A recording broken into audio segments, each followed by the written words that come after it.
Welcome to the All Out Coach podcast. My name is Tim Mikhelishvili, and I'm your host.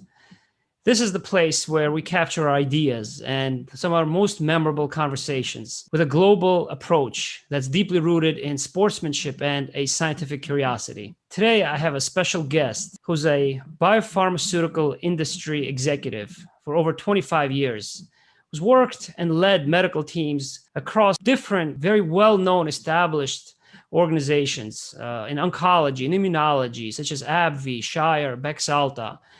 He also is a certified high-performance coach, as well as a mentor in the inaugural Global Mentorship Program at the Medical Affairs Professional Society, MAPS. And I'm very fortunate to consider him my mentor, my friend, also my former colleague, whom I've known for many years. Not just my colleague, but also my manager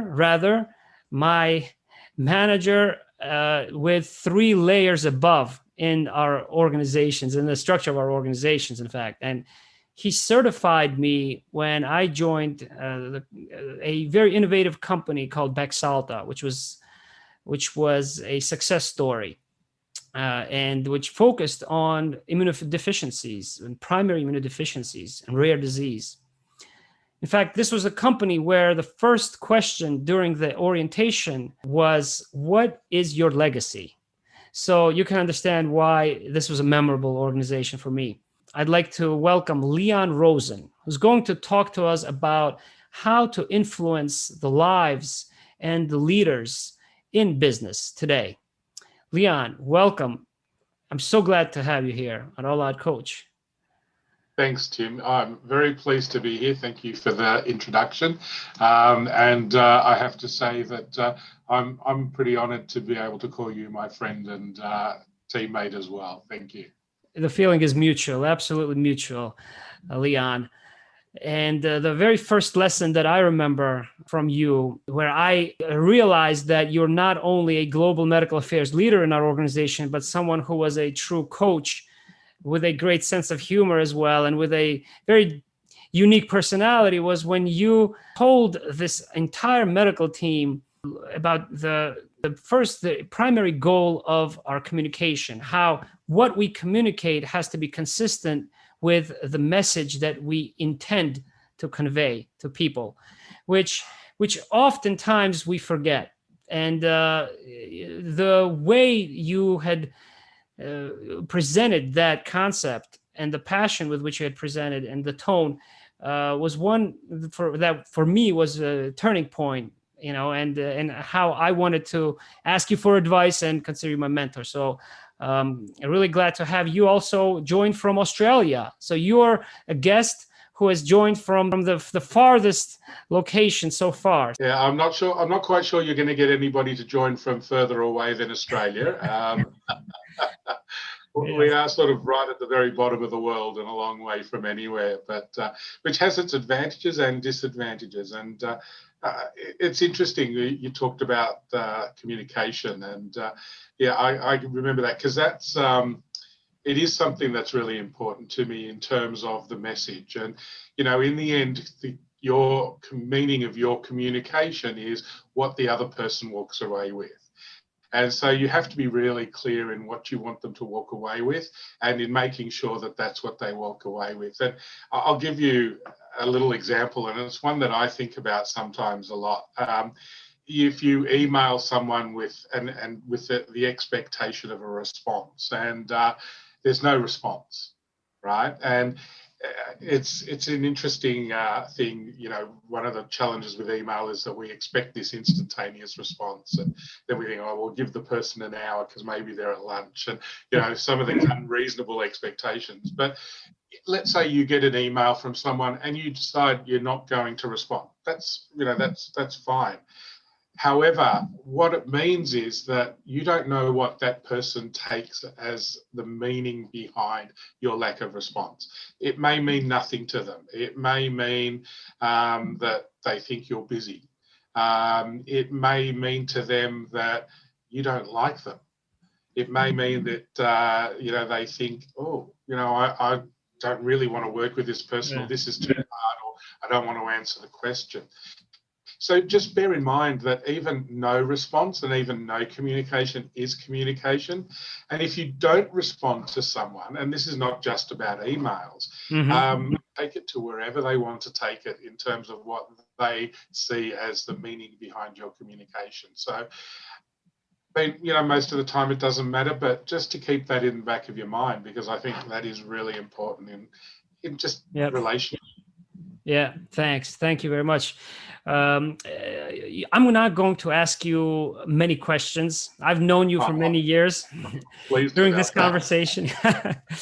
But instead, what I thought would be, interesting would be to get your opinion and your perspective on certain statements that I find interesting or intriguing. So I look forward to some of your lessons, any stories that you can share with us, or anything that inspires you from some of these comments that I will share with you. So the first one is, if we were forced to take leadership courses from childhood, then maybe leadership would not be such a foreign language for us as adults. Yeah, so that's interesting, and I find the concept of a leadership language really interesting as well. I'm not quite sure. I have to be honest. I'm not quite sure what that means, and I think when you're in the corporate world and you've been in it for a little while, you realise that the language changes all the time, and so there's a whole different concepts come in, and there's a whole lot of euphemisms that are used because you don't want to upset people, and so we start to use euphemisms a lot, and we start to use terminology that we sort of understand what the hidden meaning behind that phrase is, but we don't really want to say what it really is. And I know sometimes that I will fall into that at home, and my wife will ask me something, or we'll be talking, and I will fall into what she calls middle management speak, and she'll say, "Stop doing middle management and just tell me what's going on." Yeah. So I think yes, there is a language, but I think part of that language is really about our actions and our behaviours, and so I think in terms of teaching children, it's about teaching them the behaviours which I think are just basic and common sense and common decency and respect. You respect other people, you meet them where they are, you communicate honestly and openly. Who were some of the people that shaped your idea of leadership early on? So, and I think where I saw that was actually the two people that I see in my childhood who influenced me the most were my father, who was basically a reasonably quiet man. He would talk, but he would tell you what he thought. He never left you sort of wondering where he stood on things. But he never did it in a derogatory way. I never felt that he was putting me down or anything like that. It was, okay, here's what it is, and I want to teach you. And so that was a big influence. The other influence was one of my brothers, who was he was the most caring person I've ever met. And it wasn't that he said things. We used to call him Captain Pracey because his conversations were extremely short. I would ring him on the phone, and he wouldn't even say goodbye. He would just hang up and go off and do the next thing.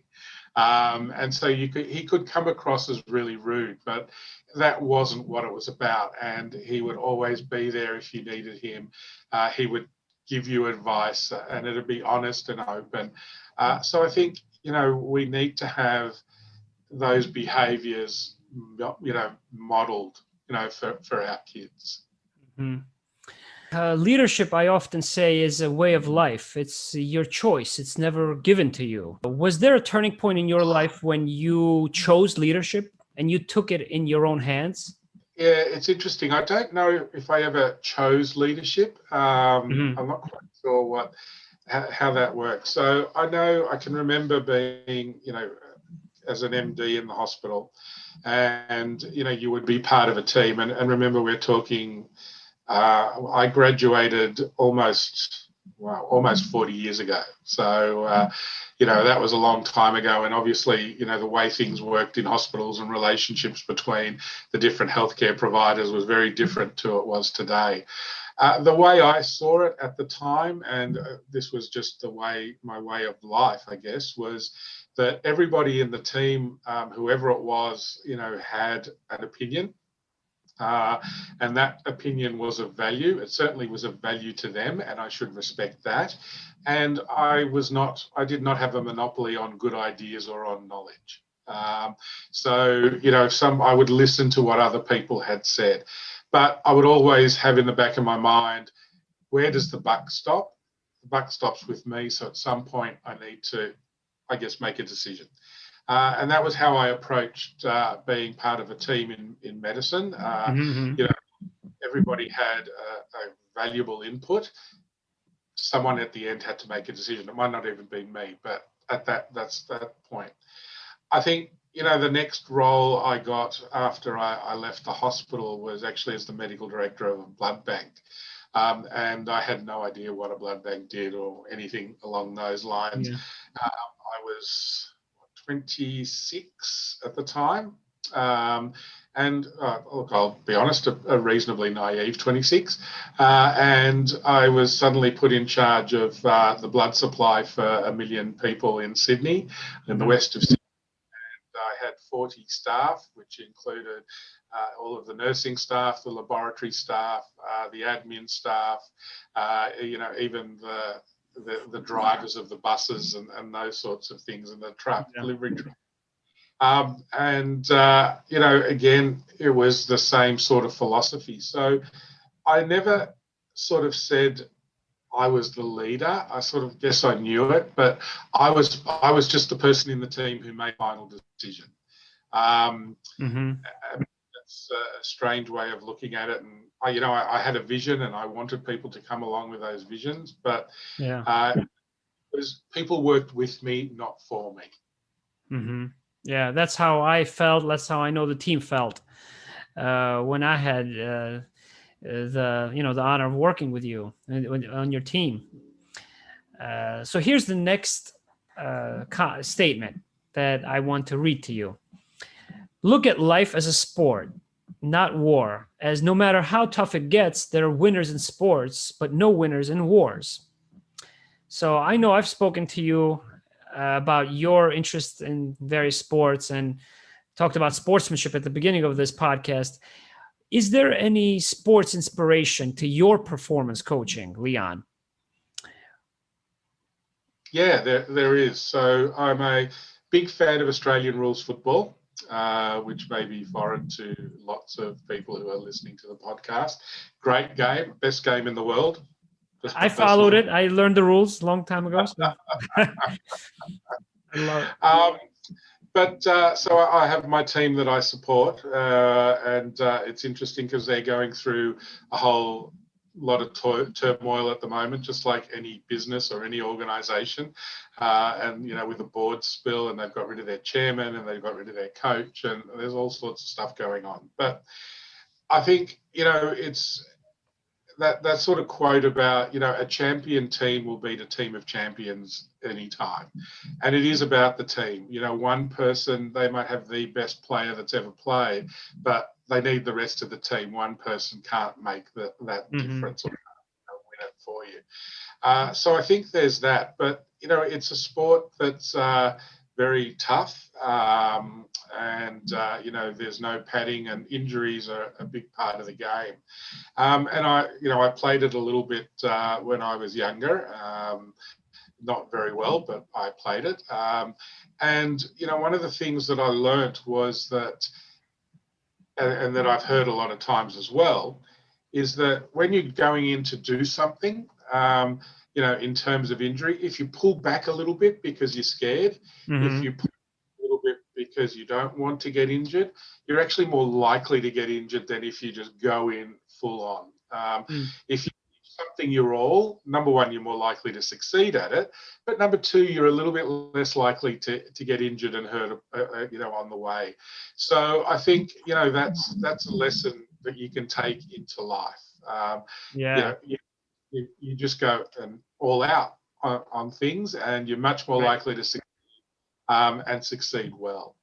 Well, I'm very glad about that, and I'm partial to believe that there's a study and there's research that supports all that. But it seems like that's also been your experience, not just the research of what, right? Would you? Yeah. Yeah. Yeah, I mean, in watching the game, you can see people who pull back, and so I think really relaxing into it and giving it everything you've got is critical. And even if it's not necessarily true for sport, though I believe it is, it's certainly true for life. If you only go in half-hearted, you've got a much less chance to succeed, and you won't quite know where to learn the lesson. Yeah.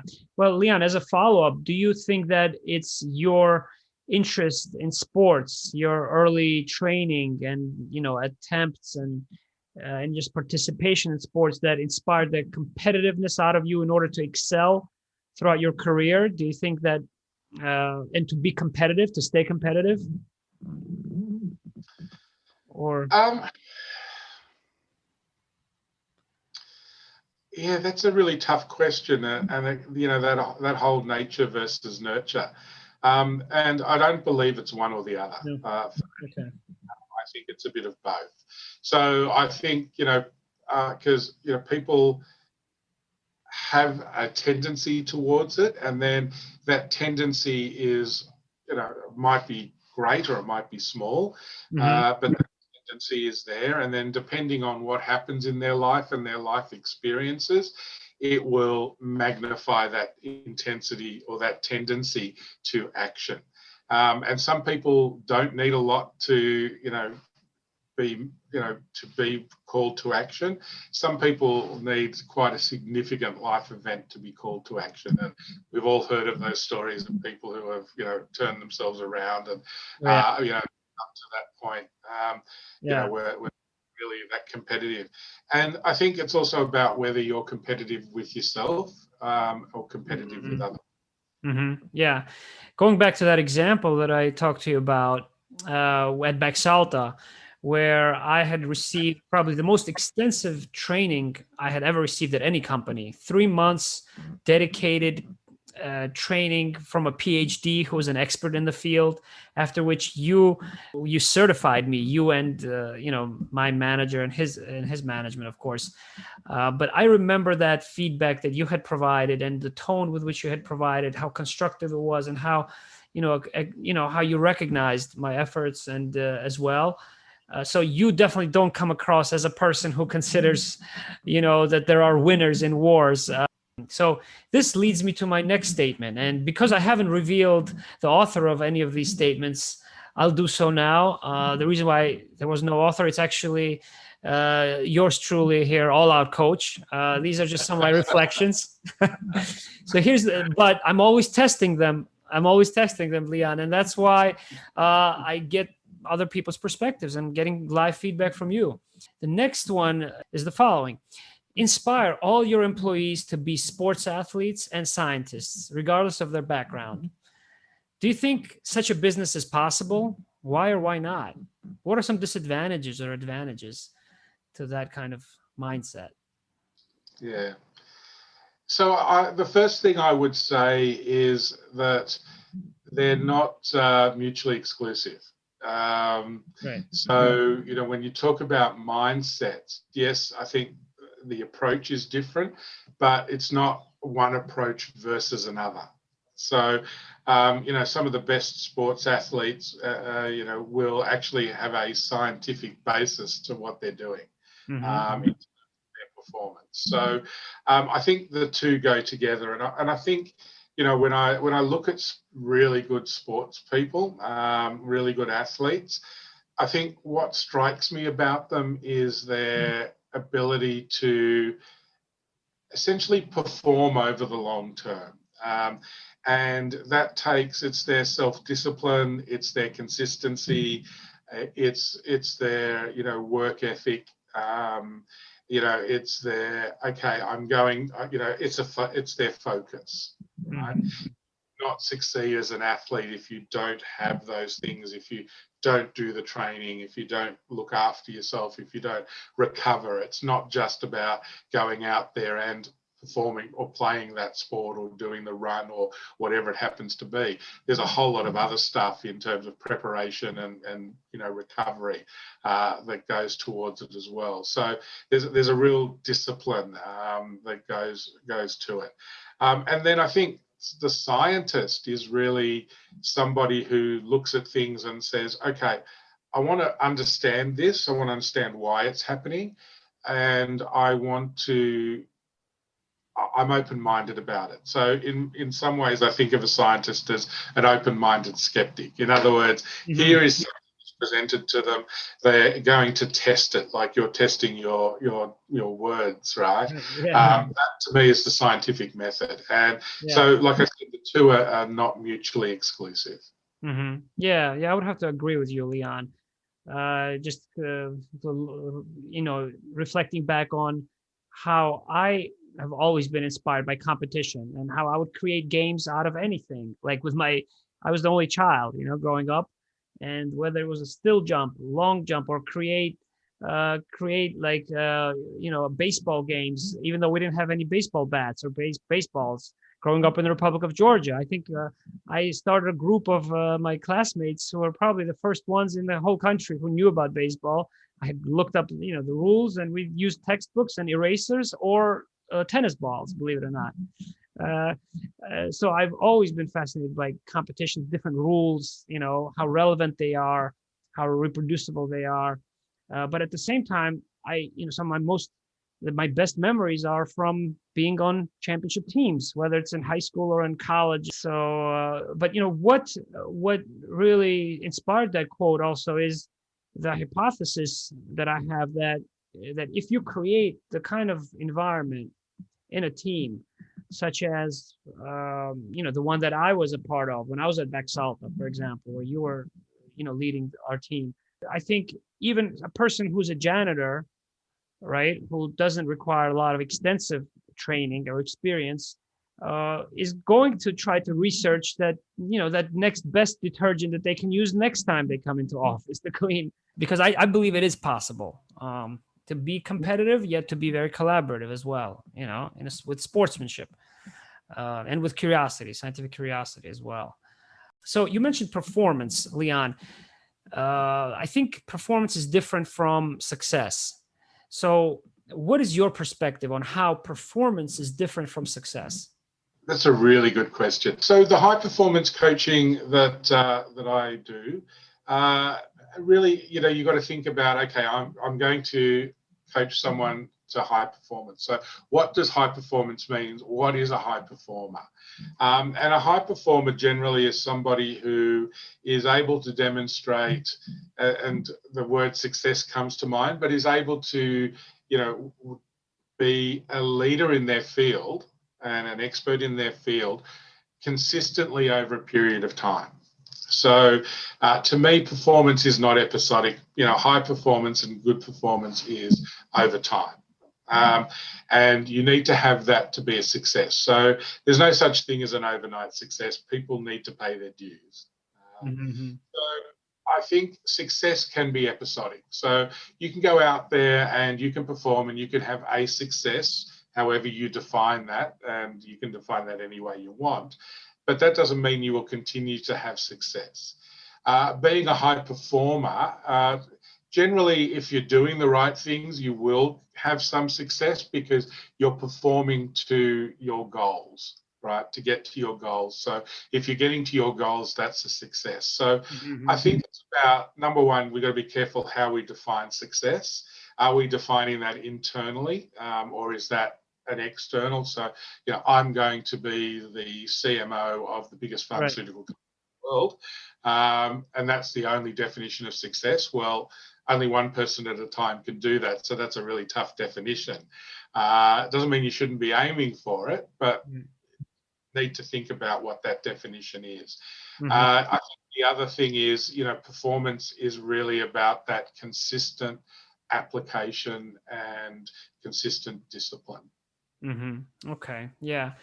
Thank you for that perspective. I certainly have talked about this difference before in All Out Coach, and I've presented it somewhat as performance is a talent, right, or a skill that you have, and success is something that other people recognize you as, right, as being an expert in, which may some of it which may be outside of your control. And the reason why I asked the question was to get your opinion, of course, on to help understand why is it that some people are very talented, and they never win awards, they never get recognition, they're not those overnight successes that which you did mention, right? And maybe there is an upper bound of just how good can you be in the 100-meter dash, for example. So those are some of the previous conversations that I've had, just to give you some background on that. And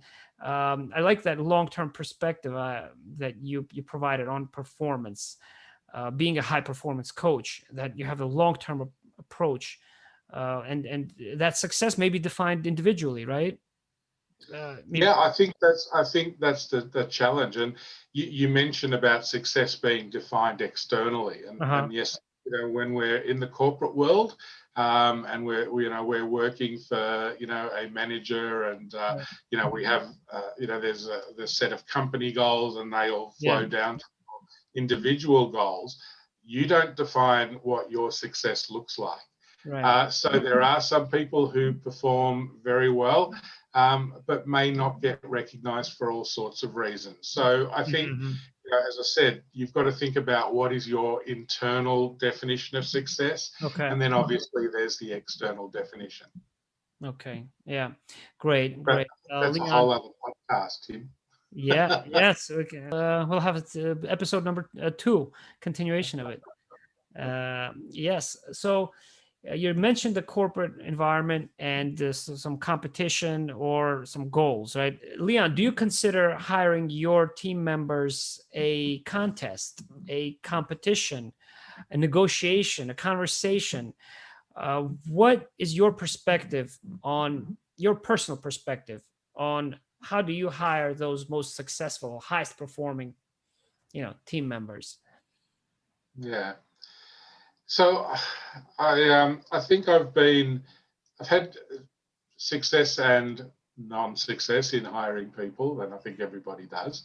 When I'm interviewing, so often the company will have an interview structure that you need to follow.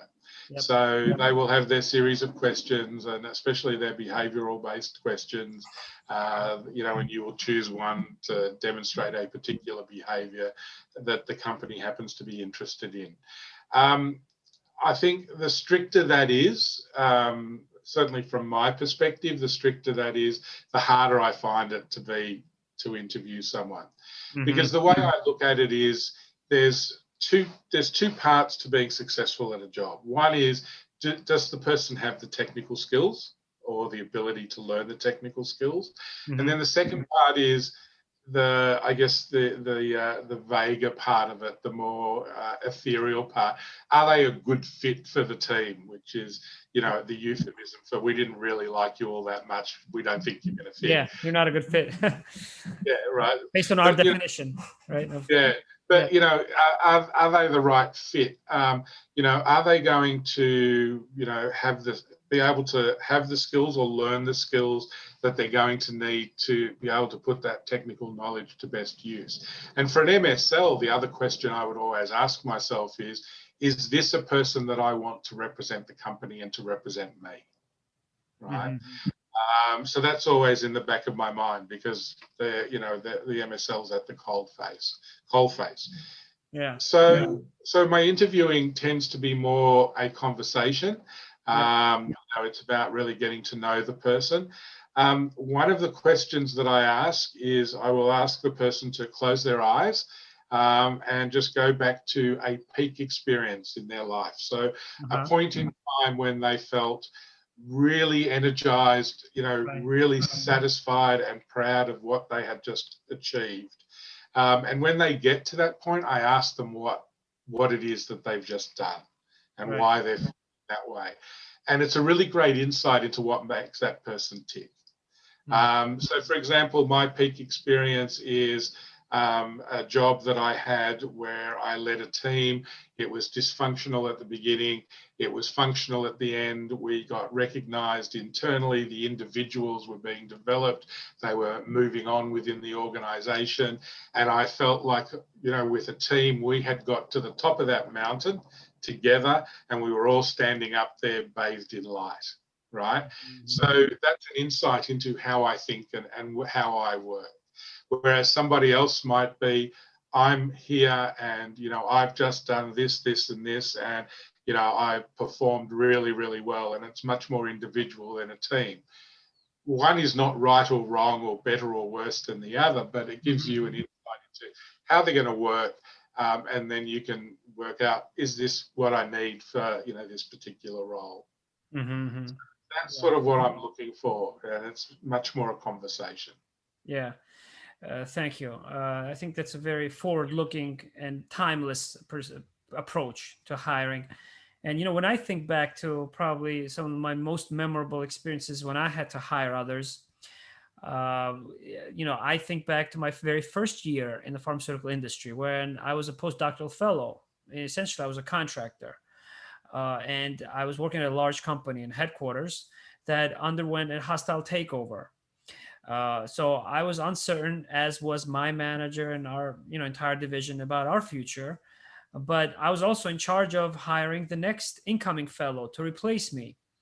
And I screened and discussed many different candidates, and there was this one particular one that was just very prepared, and she was very polished, more polished than I was at that time, right? Very hardworking. And I remember spending hours, right, in the cubicle, like, after work, after 5 o'clock, spending hours proactively, even calling this candidate to describe to her why I found that fellowship so valuable to me and why she needed to join it despite that uncertainty, because I knew she was going to get other offers from other companies, and she ended up taking the role. It took a lot of convincing and persuasion, and she's gone on to become an executive in this industry.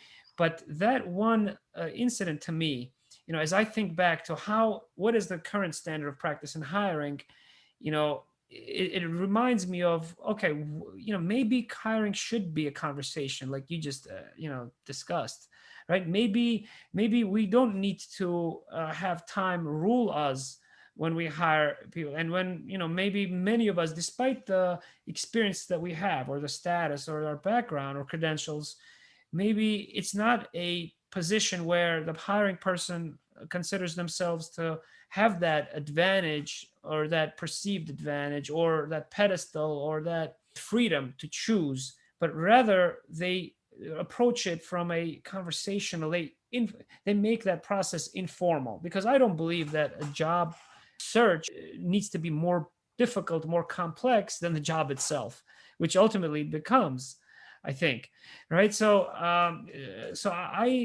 I love contests and I love competitions, and I think we all participate in competitions at one time or another when we need, to make a transition and job. But it's the approach ultimately of the decision maker that often is so variable, I think, and so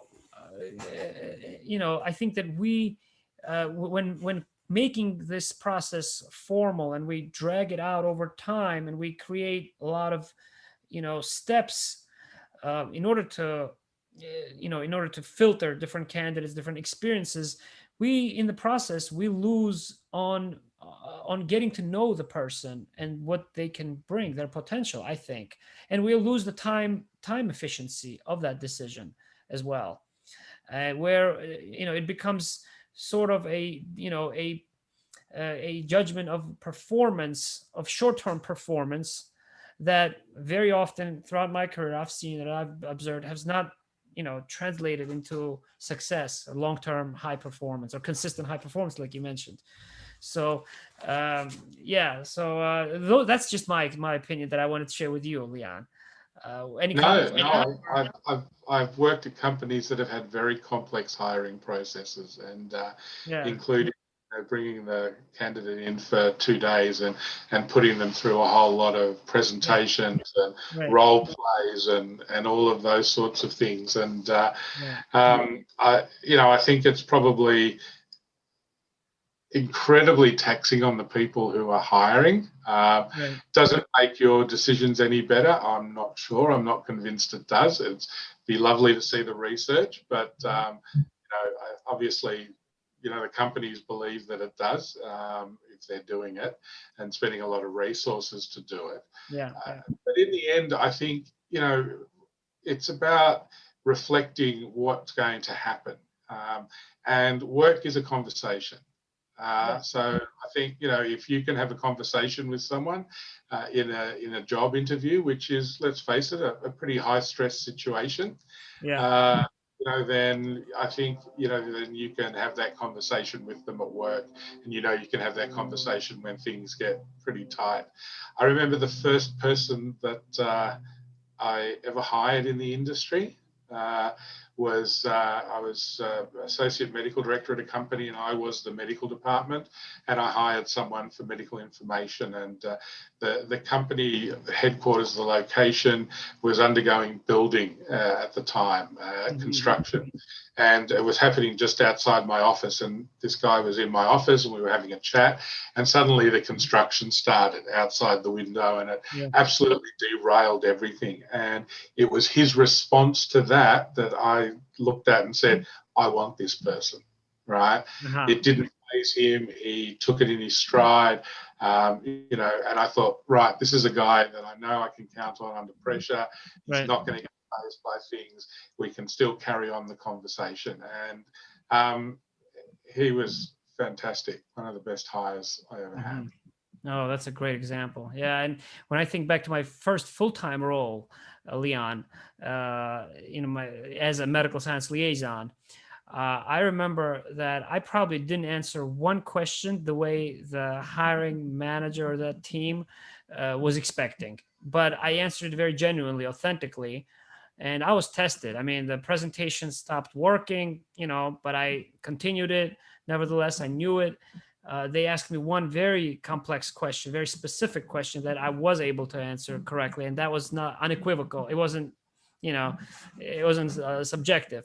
But the other questions, I probably, any interview coach would tell you these are all no-nos, but I answered them accurately as I, but I nevertheless got that job, and afterwards I asked the manager, and he told me that I passed the kindergarten test, what he called the kindergarten test of being a person. So he read me as a person above and beyond the experiences, the resume, because I was a newcomer. I was probably not very competitive in the pool, coming into a large company. So that's what your experience just made me think about as well. I think it's about also the distance that you create as a hiring manager, giving that position. I think many of us maybe fall under the approach, the faulty approach of thinking that we need to create a distance in order for us to give us time to make a decision, or to test whether or not, just how serious are they going to reach out, right? And so we start to play games, and we make a contest, but in the meantime we don't get to know the person. And I know that's a challenge when you have a large pool, but there are, I think decision making is so important. That's, and maybe decreasing this distance you have from the candidate and being on equal terms, and sometimes actually picking up the phone if something's bothering you about that. If there's a deal breaker, maybe it's possible to give them a call, right, or respond to that text message, right? If you offer your candidate to text them anytime with questions, and then you don't follow up when they do text you, then you don't really, you don't decrease the distance, you only increase it. How much of an effort is that candidate going to give you, even if you do hire him, right? So these are just some cases that I've seen, that I've observed. The other thing that I will always do when I'm interviewing and hiring a candidate Yeah. is think about the admin staff who are, meeting the candidate and escorting the candidate and taking them around during the day. Yep. I will always ask them their opinion of the person, because that's where they see the real person, not the interviewing person. Mm-hmm. And it's really interesting, the insights that you can get. Mm-hmm. Yeah. So we spoke a lot about sports, and I do want to tell you that the teams like this latest champion that we have in soccer now. I don't know if you were watching Euro 2020. No, so you're not a soccer fan or a football fan, as the British call, or everyone else other than the United States. And Australia. And Australia too? Oh, so you guys call it football as well, right? No, we call it soccer. Oh, okay. I didn't. Okay. Yeah. And so, just as a bit of a lesson about Australia, depending on where you are, right. Football is either, if you're from Melbourne or Adelaide or Perth, football is Australian rules. If you're from Sydney or Brisbane, football is rugby. Oh, okay. Got it. Yeah. Well, I'll just summarize then the profile of this coach for you, because I follow soccer since I can remember, and I follow the Italian team growing up in the Republic of Georgia since the age of 4. I still have Italian shirts from dating back 27 years, and there was this one coach who inherited a team that failed to make the World Cup, that has nevertheless 6 World Cup championships to its name. Italy. Sorry, 4. It's second to Brazil. It's tied with Germany. But this particular coach never was never able to win any trophies, any World Cups or European championships. And he wasn't a flashy player, or someone who had a lot of charisma, let's say, or who had a lot of emotions that he expressed. He didn't show a lot of outward emotions or character. Yet he was able to create an intensity of emotion in this team this year. And for the last 3 years, they've been undefeated for 34 games, and they just won the championship, the European Championship, right? And so he created this true championship spirit. And it's been a team since day one of this championship, which started a month ago, that I found it very different and really memorable. I mean, these guys had heart, not just because I follow Italy. It's been kind of an opinion of many, to say the least. So, what does it take to create the best teams that you led or you were a part of? How do you give those extra responsibilities as a leader? I think you have to show trust in people. I think have you had to do that? Oh, sorry. Sorry, go on. Yeah, have you had to give trust to someone on some of your teams that were most memorable, that were not high performers, but that you saw transform? Yeah, I have, and I think it's you've got to think about the individual, you've got to think about the team, you've got to think about what the potential consequences are. There's not a lot of things that are necessarily world-ending if you make a mistake. So I think you have to be a little bit sort of pragmatic about stuff as well. But yes, you have to show your team that you trust them, that you have faith in them, and let them do things. So letting someone present to top management, and letting them have the limelight and that experience. And number 2, saying, I trust you to do that. You need to give them all of the support and coaching, and give them all of the right training to get there and to do it, and to have them feel confident. But then you've got to let them do it. Yeah. So I've done that a few times with people, and teaching people to have difficult conversations as a manager. and sort of coached them, and then sat in with them, but just there to as a parachute more than anything else. So it's not that hard if you want, if your goal is to have the best team possible, and to really push your people forward and to develop people. I don't think it's that hard. Mm-hmm. Yeah. I recently read Tim Grover's book, Winning. Tim Grover, the trainer of Michael Jordan, Kobe Bryant, and he reminds us about the sacrifices that we make he reminds us about the sacrifices that we make when we want to win, right? That leave no room for balance. You strike me as a person who has won and who's maintained balance and character and good humor and great spirits. So I'm just interested in your reaction to his statement of the following. He says that we need to embrace fear because it teaches us what we need to do to win, while doubt teaches us what we need to do in order not to lose. So how have you managed fear versus doubt throughout your life, or throughout those individuals that you led? Yeah, interesting question, and I think I'm not sure I agree with his statement. No, interesting. So I'm not sure if there's an overlap in my mind, and again, it comes down to definitions. There's an overlap in my mind between doubt and fear. I don't think they're totally separate and different. Yeah, it's a spectrum, right?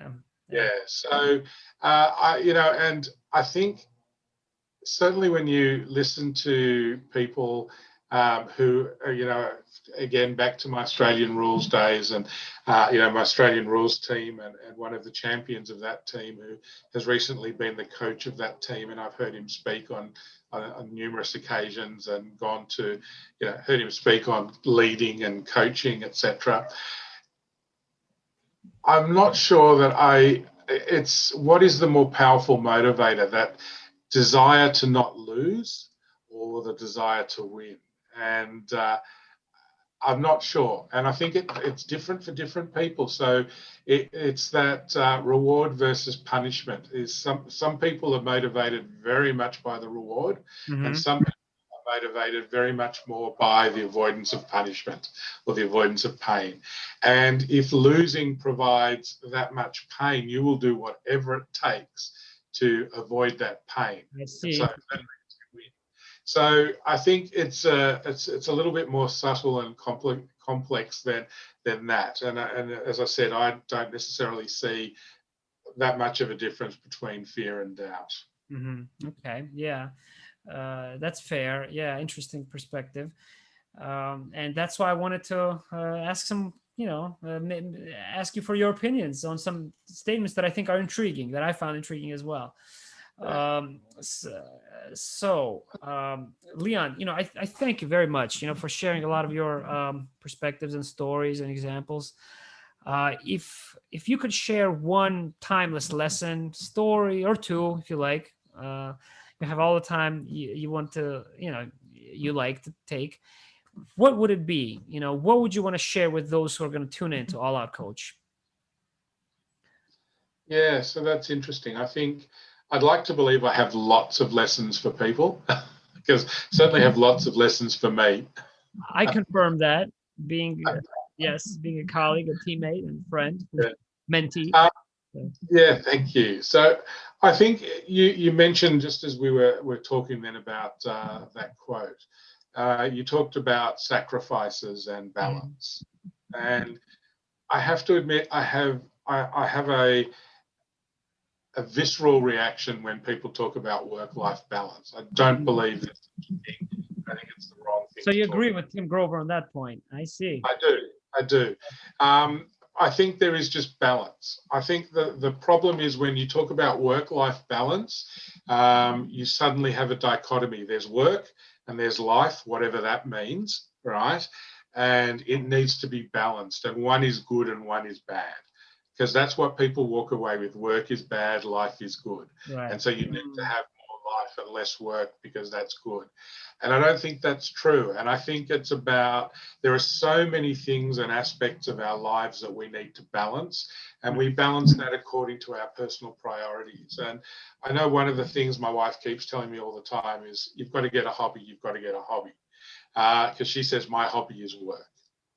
And so for me, I don't, if I'm enjoying it, you know, the quotes, if you're doing something that you love and that you're passionate about, it's not work, right? Again, it casts work as bad and not work as good. But what I'm saying is, it's about the overall balance, and that what you need for balance shifts all the time anyway, and from moment to moment. But I think if you approach things as, this is what I'm doing, you know, to earn my living, or because I love it, or whatever it is, and this is what I'm doing because it interests me and because I enjoy spending time with my family and friends, etc. How do I balance all of that, as opposed to one versus the other? Then when you need to, you spend more time automatically on one than the other. So yes, you might need to do a bit of a sacrifice at times to get to what you want on either side.